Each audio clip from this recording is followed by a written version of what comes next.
Hi நாஜிஷாம் ஷாவை செல்குட்டிஸ் எப்படி இருக்கீங்க? நல்லா இருக்கீங்களா? பிரஜின் அவர்கள் 2 வாரத்துக்கு முன்னாடி அனுப்பியிருந்தா கூட பரவாயில்ல, கடந்த 2 வாரமா தான் நல்லா ஆடிட்டு இருக்காரு. அவரை ஏன்பா வெளியே அனுப்புனீங்க அப்படின்னா அதற்கு பின்னாடி ஒரு ஸ்ட்ராட்டஜி இருக்கு. அதை பத்தி இந்த வீடியோல வந்து பார்க்க போறோம். சாண்ட்ரா அவர்கள் நேத்துக்கா இருந்தாலும் சரி, 2 வாரத்துக்கு முன்னாடி இருந்தாலும் சரி, அவங்க அழுத ஒரு விஷயத்த நிறைய பேர் வந்து நடிப்பு அரக்கி அப்படின்னு வந்து சொல்றாங்க. அது நடிப்பு அரக்கி கிடையாது. அதற்கு பின்னாடியும் ஒரு சைக்காலஜிக்கலான விஷயம் இருக்கு. அதை பத்தி இந்த வீடியோல வந்து பார்க்க போறோம். அது மட்டும் இல்லாம கோபி சுதாகர் அவர்கள் பண்ண வீடியோவை பார்த்து விஜய் சேதுபதி அவர்கள் ஹர்ட் ஆனார் ஒரு வார்த்தைக்காக அப்படின்னு சொல்லிட்டு கேள்விப்பட முடியுது. இது எல்லாத்தையும் பத்தி தான் டீடைல்டா இந்த வீடியோல வந்து பார்க்க போறோம். பிரஜின் அவர்கள் 2 வாரத்துக்கு முன்னாடி பால் ஊத்திடுவேன்னு சொன்ன விஷயமா இருக்கட்டும், நானும் ஹீரோ மெட்டீரியல் தான், அதுக்கப்புறம் விக்ரம் கிட்ட போய் 2 நிமிஷம் பிக் பாஸ் கதவை திறந்து வைக்க சொல்றேன், நீ வெளியே போயிட்டு வா அப்படின்னு சொல்லிட்டு பேசின விதமா இருக்கட்டும், இது எல்லாத்தையும் நம்மளும் வந்து கடுமையா வந்து விமர்சனம் பண்ணோம். விஜய் சேதுபதி அவர்களும் கடுமையா விமர்சனம் பண்ணாரு. அதுக்கப்புறமா கடந்த 2 வாரமா அதுலயும் பர்டிகுலரா லாஸ்ட் வீக் வந்து டோட்டலாவே மாறி பெர்ஃபார்ம் பண்ணிட்டு இருந்த பிரஜின் அவர்களை வெளியே அனுப்புனது தான் அன்ஃபேர் எவிக்ஷன் அப்படின்னு சொல்லிட்டு நம்ம சொல்றோம். இதுல பர்டிகுலரா என்ன அப்படின்னு சொல்லிட்டு பாத்தீங்கன்னா, இந்த வீக் இருக்கிற டீம்ல நீங்க எஃப்ஜேல இருந்து வியன்னால இருந்து ரம்யா கேப்டன்றதுனால வெளியே அனுப்பல. ஆனா ரம்யாலாம் வந்து பாத்தீங்கன்னா தேவயானி கெட்டப் வந்து ரொம்ப நல்லாவே பண்ணலாம். பஞ்சதந்திரன் தேவயானி கெட்டப் அதெல்லாம் ஒழுங்காவே அவங்க பெர்ஃபார்ம் பண்ணவே இல்லை. ஒரு சில நேரங்கள்ல அவங்க கேம்ல என்னன்னே புரியாத மாதிரி விளையாண்டுட்டு இருக்காங்க. ஸோ அப்படி இருக்கும்போது அங்க வெளியே அனுப்புறதுக்கு இன்னும் 2-3 பேர் இருக்காங்க. இப்படி பல நபர்கள் இருக்கும்போது இந்த கடந்த 2 வாரமா ஒரு கேமை புரிஞ்சுக்கிட்டு நிறைய சேஞ்ச் ஓவர் பண்ணிட்டு சேஞ்ச் ஆகி விளையாடக்கூடிய பிரஜினை ஏன் அனுப்புறீங்க அப்படின்றது தான் பெரிய கேள்விக்குறியா இருக்கு. அது மட்டும் இல்லாம இப்போ இந்த பிக் பாஸ் ஸ்ட்ராட்டஜியே என்னவா இருந்ததுன்னா, இந்த சீசன்ல போக போக தான் புரியும், பார்க்க தான் தெரியும்ன்ற மூட்ல தான் இருந்தாங்க. அதனால தான் அவங்க வாட்டர்மெலன் அனுப்பியிருந்தாங்க. வாட்டர்மெலனுடைய இன்னொரு பக்கத்தை காட்டணுன்றதுக்காக கலை அனுப்பியிருந்தாங்க. கலை சேஞ்ச் ஓவர் ஆகி இன்னொரு பக்கத்தை காட்டுவாருன்னு சொல்லிட்டு அதெல்லாம் நடக்கல. அரோராவையும் அப்படிதான் நினைச்சு அனுப்புனாங்க. அதுக்கப்புறம் அவங்க லவ் கண்டென்ட் கொடுக்கறதுனால உள்ள வந்து வச்சிருக்காங்க. அப்ப ஒருத்தவருடைய நீங்க ஒரு மைண்ட்ல ஒரு பெர்செப்ஷன் வச்சிருப்பீங்க, அதை சேஞ்ச் ஓவர் பண்ணி காட்டணும், அந்த மாதிரி ஒரு விஷயத்தை பண்ணணும்ன்றது தான் இந்த சீசனுடைய நோக்கமா இருந்தது.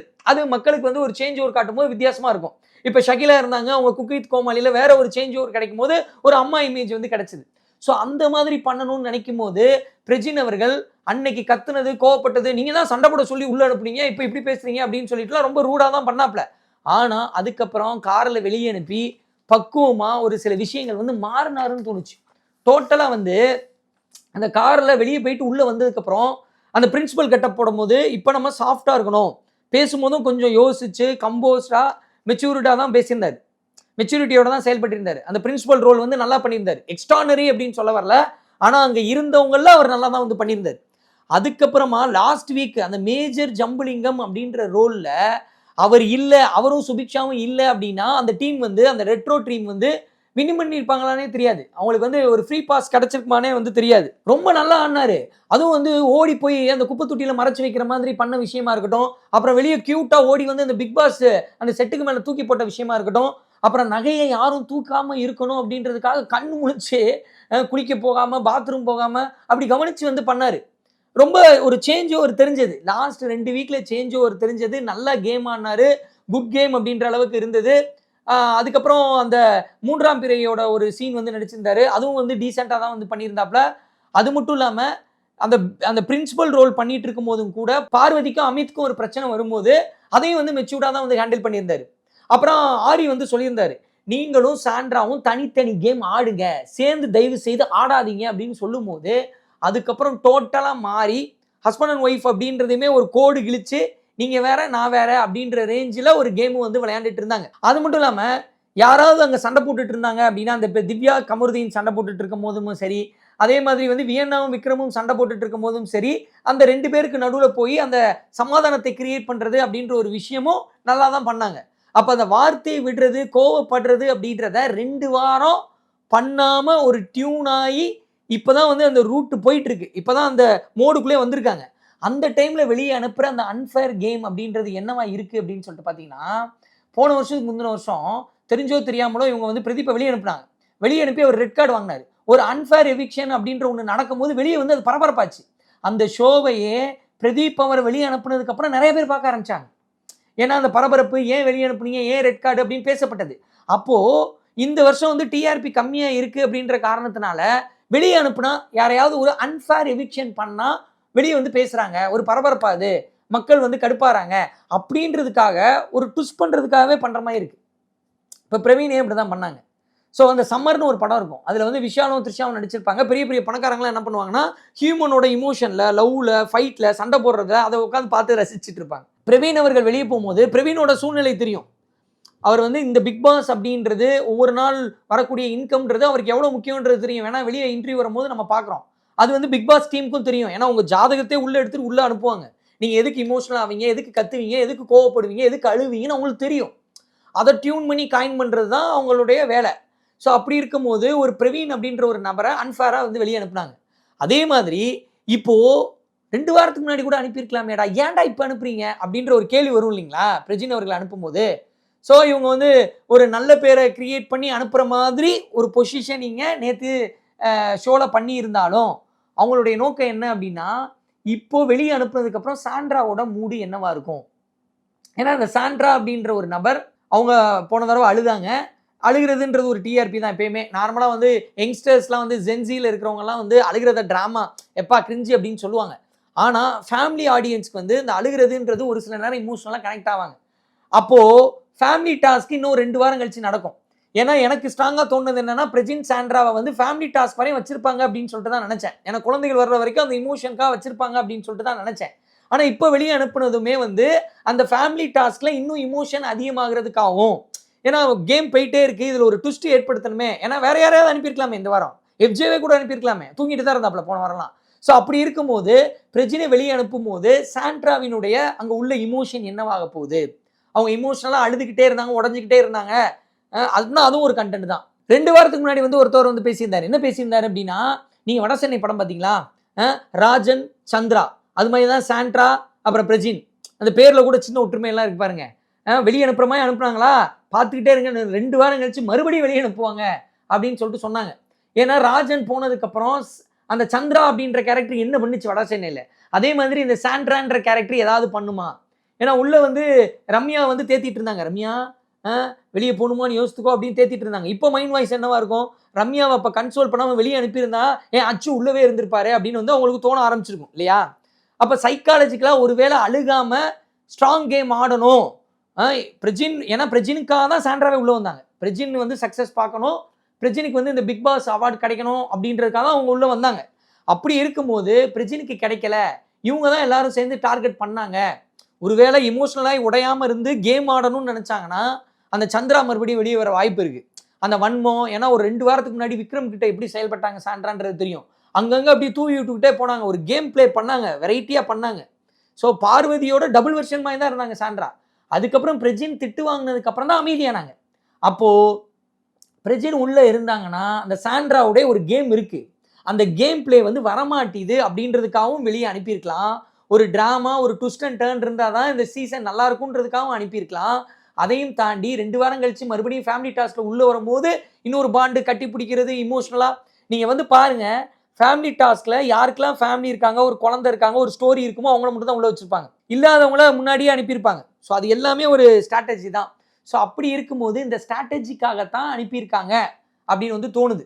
ஆனாலும் இது ஒரு அன்ஃபேர் எவிக்ஷன் தான். அது மட்டும் இல்லாமல் சாண்ட்ரா அவர்கள் நேற்று அழுகும் போதும் முன்னாடி அழுகும் போதும் நிறைய பேர் நடிப்பு இறக்கி அப்படின்னு வந்து சொல்கிறாங்க. சாண்ட்ரா அவர்களை நம்ம கிரிட்டிசைஸ் பண்ணியும் விமர்சனம் பண்ணியும் அவங்க பண்ணுற தப்புகளெல்லாம் சுட்டி காட்டியிருந்தோம். ஆனால் அவங்க அழுகிறது அப்படின்றது நடிப்பு அரக்கி அப்படின்ற கோணத்தில் எனக்கு தோணலை. ஏன்னா நீங்கள் அவங்களோட இன்டர்வியூஸ்லாம் எடுத்து பார்த்தீங்க அப்படின்னா சின்ன வயசுலேருந்து அவங்க அப்பா அம்மா, அதில் வந்து அவங்க அப்பா 2வது திருமணம் பண்ணிக்கிட்டாரு. 2வது திருமணம் பண்ணிக்கிட்டதுக்கப்புறம் சித்தி அந்த ஸ்டெப் மதர் வந்து இவங்க எதிர்பார்த்த அளவுக்கு இல்லை அப்படின்றத இன்டர்வியூவில் சொல்லியிருக்காங்க. அதுக்கப்புறமா அவங்க அண்ணா தான் எல்லாம் அப்படின்னு வந்து சொல்லியிருந்தாங்க.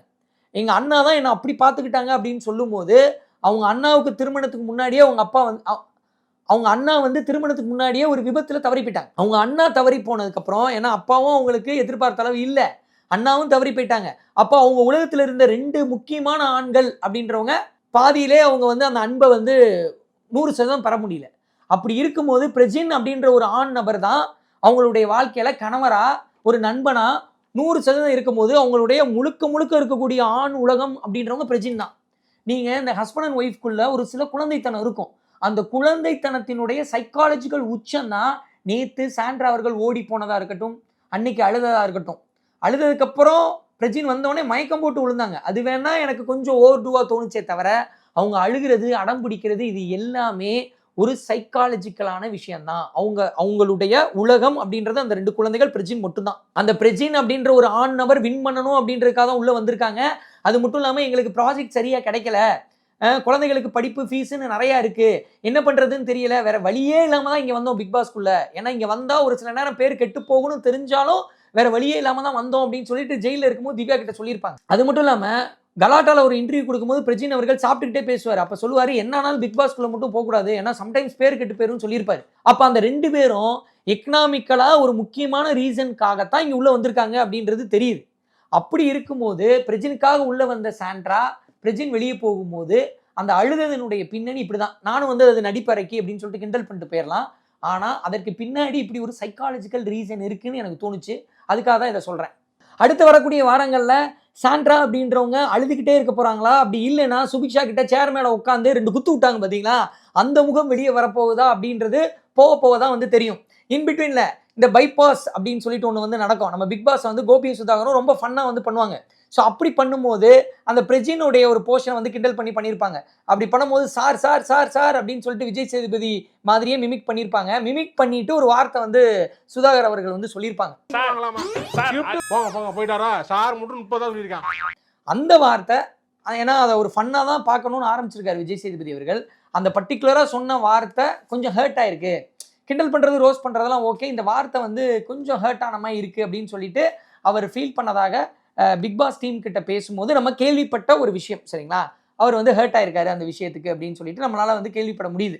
நீங்கள் இன்னும் கவனிச்சு பார்த்துருந்தீங்க அப்படின்னா, இப்போ சாட்டர்டே எபிசோடாக இருந்தாலும் சரி, அதுக்கு முன்னாடி ஒரு 2 வாரத்துக்கு முன்னாடி இருந்தாலும் சரி, ஒரு விஷயத்த மக்களுக்கு வந்து அட்ரஸ் பண்ணணும் அப்படின்னா மக்கள் அங்கேருந்து பேசுகிற மாதிரியே வச்சுருப்பாங்க. சனிக்கிழமை கூட வச்சுருப்பாங்க, நீங்கள் என்ன உங்கள் படத்துக்கு ஆள் எடுக்கிறீங்க, பிக் பாஸ்க்கு எடுக்கிறாங்க, நீங்கள் சொல்கிறால எப்படி உள்ளே அனுப்புவாங்க அப்படின்றத சொல்லியிருப்பாங்க. இப்படியெல்லாம் வெளியே விமர்சனம் பண்ணுறாங்களே, அதை பொறுத்து உங்களுடைய கருத்து என்ன அப்படின்ற கேள்வி கேட்டிருப்பாங்க. அதெல்லாம் மக்களை சொல்லி பேச வைக்கிறது தான். அதே மாதிரி 2 வாரத்துக்கு முன்னாடி கூட நீங்கள் உங்கள் ஃப்ரெண்டாகவே இருந்தாலும் நீங்கள் நியாயமாக இருக்கீங்க அப்படின்லாம் சொல்லியிருப்பாங்க பார்த்தீங்களா. இது எல்லாமே ஏன்னா இப்போ பிக் பாஸ் அப்படின்றது தொகுத்து வழங்குறதுன்றது ஒரு பிராண்ட் பில்டிங், ஒரு பிராண்ட் இமேஜ். அந்த இமேஜை தக்க வச்சுக்கணும். அப்போ தான் அந்த கேரக்டர் பேசுகிறது வந்து ஆடியன்ஸுக்கும் கனெக்ட் ஆகும், அங்கே இருக்கிறவங்களுக்கும் கனெக்ட் ஆகும். ஸோ அப்படின்றதுக்காக அப்படி பண்ணக்கூடிய ஒரு விஷயம்தான். அது மட்டும் இல்லாமல் ஒட்டு மொத்தமாக இந்த பிரஜின் அவர்களை அனுப்புனது அப்படின்றதுலாம் தான் ஆரம்பித்தோம். ஸோ அதிலே வந்து முடிக்கலாம். பிரஜின் அவர்கள் அப்படின்ற ஒரு நபரை வெளியே அனுப்பும்போது இந்த ஒரு கார்ப்பரேட்டோடைய சைக்காலஜி அப்படின்றது உங்களுக்கு புரிஞ்சிருக்கும். கார்ப்பரேட்டை பொறுத்த வரைக்கும் எந்த இமோஷனும் கிடையாது. அவங்கள பொறுத்த வரைக்கும் இப்போ இது மீடியா அப்படின்றதுனால டிஆர்பி அப்படின்ற ஒரு விஷயத்தை தான் வந்து ஃபோக்கஸ் பண்ணுவாங்க. சரிங்களா, இப்போ வந்து பிரஜின் இந்த 2 வாரமாக நல்லா ஆடிட்டு இருக்காரு, இவரை வெளியே அனுப்பக்கூடாது அப்படின்னா, வெளியே அனுப்புனா ஒரு பரபரப்பு கிரியேட் ஆகுமா, வெளியே பேசப்படுமா, அப்போ அனுப்பிடுவோம் அப்படின்றது தான் யோசிப்பாங்க. அதே மாதிரி தான் நீங்கள் எந்த கார்ப்பரேட் கம்பெனியில் ஒர்க் பண்ணியிருந்தாலும் நீங்கள் இவ்வளோ நாள் நல்லா ஒர்க் பண்ணீங்க, இவ்வளோ நாள் நல்லா இருந்தீங்க அப்படின்லாம் யோசிக்க மாட்டாங்க. அப்போ அந்த சுச்சுவேஷனில் உங்களை வெளியே அனுப்பணும் அப்படின்னா டக்குன்னு ஃபயர் பண்ணி அனுப்பிடுவாங்க. நீங்கள் கார்ப்பரேட் கம்பெனியில் ஒர்க் பண்ணுற நபர்களுக்கு சொல்லக்கூடிய விஷயம் என்ன அப்படின்னு சொல்லிட்டு பார்த்தீங்கன்னா, நீங்கள் உங்கள் ஸ்கில்லை மட்டும் வளர்த்துக்கிட்டே இருங்க. ஒரு சில நேரம் நம்ம கம்ஃபர்ட் ஜோனுக்குள்ளே போய் அவங்களுக்கு நிறையா ஒர்க் பண்ணுறோன்னு சொல்லிட்டு அந்த கம்பெனிக்கு பயங்கரமாக ஒர்க் பண்ணி நம்ம ஸ்கில்லை டெவலப் பண்ணுறதை மிஸ் பண்ணிடுவோம். எப்பயுமே நீங்கள் பறவையாக இருங்க. நீங்கள் உட்கார்ந்து இருக்கக்கூடிய கிளையை மட்டும் நம்பி இருக்காதீங்க, உங்களுடைய சிறகுகளை நம்புங்க. ஏன்னா எந்த கார்ப்பரேட் கம்பெனியாக இருந்தாலும் எப்போ வேணால் நம்மளை ஃபயர் பண்ணுவாங்க. ஸோ அதனால நீங்கள் உங்கள் கம்பெனியை நேசிங்க, அதே நேரத்தில் நீங்கள் பண்ணுற வேலையை இருமடங்கு நேசிங்க. உங்களுடைய ஸ்கில்லை வளர்த்துக்கிட்டே இருங்க. இந்த கம்பெனி இல்லைன்னா இன்னொரு கம்பெனி அப்படின்ற மைண்ட் செட்டோட இருங்க. ஏன்னா பிக் பாஸ் அப்படின்ற கார்ப்பரேட் பிரஜின் கிட்ட இப்போ ஒரு அன்ஃபேர் எவிக்ஷன் பண்ணாங்க, பிரவீன் கிட்ட ஒரு அன்ஃபேர் எவிக்ஷன் பண்ணாங்க. அதே மாதிரி நிறைய corporate companies, IT companies work பண்ணுற எம்ப்ளாய் கிட்டையும் அன்ஃபேர் எவிக்ஷன் பண்ணுறாங்க. அதனால உங்களுடைய ஸ்கில்லை வாரத்துக்கு ஒரு தடவை நீங்கள் உங்களே அனலைஸ் பண்ணி பார்த்துக்கோங்க. கம்பெனியில் நமக்கு சேலரி வருது, நல்லா தானே போயிட்டு இருக்கு அப்படின்னு சொல்லிட்டு உங்கள் ஸ்கில்லை டெவலப் பண்ணுறதை மிஸ் பண்ணிடாதீங்க அப்படின்ற விஷயத்தையும் ஸ்ட்ராங்காக சொல்லணும்னு நினச்சேன். Thank you so much.